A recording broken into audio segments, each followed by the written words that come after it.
اعوذ باللہ من الشیطان الرجیم بسم اللہ الرحمن الرحیم۔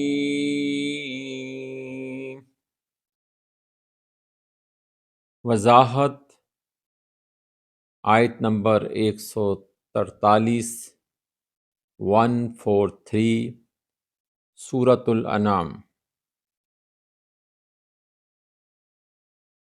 اس آیت میں اس بات کا جواب ہے جو اس سے پہلی آیت میں انہوں نے حاملہ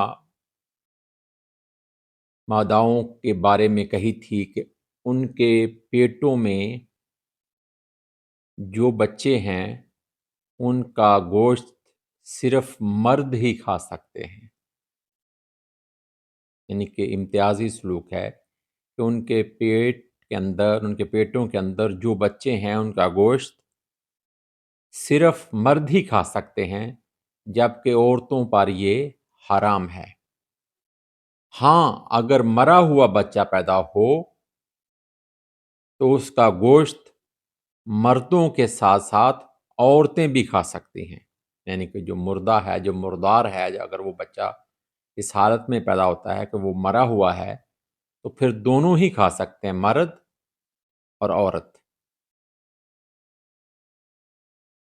اب یہاں غور طلب نقطہ یہ ہے کہ اس میں حرمت طہر کہاں سے آئی؟ یہ کس نے بتایا کہ اگر یہ زندہ پیدا ہوگا تو مرد کھائے گا، اور اگر یہ مردہ پیدا ہوگا تو دونوں عورت اور مرد کھا سکتے ہیں؟ یہ کہاں سے، کس نے بتایا؟ یہ ان کے خود سے بنائے ہوئے ٹوٹکے ہیں جو انہوں نے اپنے مفادات کی خاطر، جو ان کے جھوٹے خدا یا جھوٹے انہوں نے اپنے جو انہوں نے بنائے تھے پیشرو، جو بھی ان کو جن کے وہ پیچھے چلتے تھے، ان کی وہ باتوں کو مانتے تھے،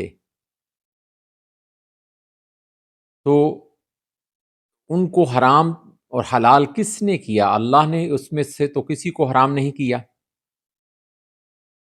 اللہ نے ان میں سے کس کو حرام کیا؟ نر کو، مادہ کو۔ اب سوال یہ پیدا ہوتا ہے جب وہ بچہ پیدا ہوگا تو اس میں سے جو بچہ نر ہوگا یا مادہ ہوگا وہ اس کو کس نے حرام یا حلال کیا، یا مرد اور عورت اب کیسے کھا سکتا ہے؟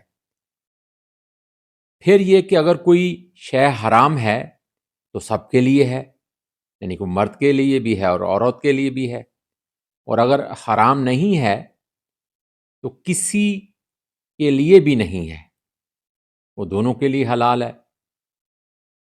یہ تم نے جو نئے نئے قوانین بنا لیے ہیں وہ کہاں سے لے آئے ہو؟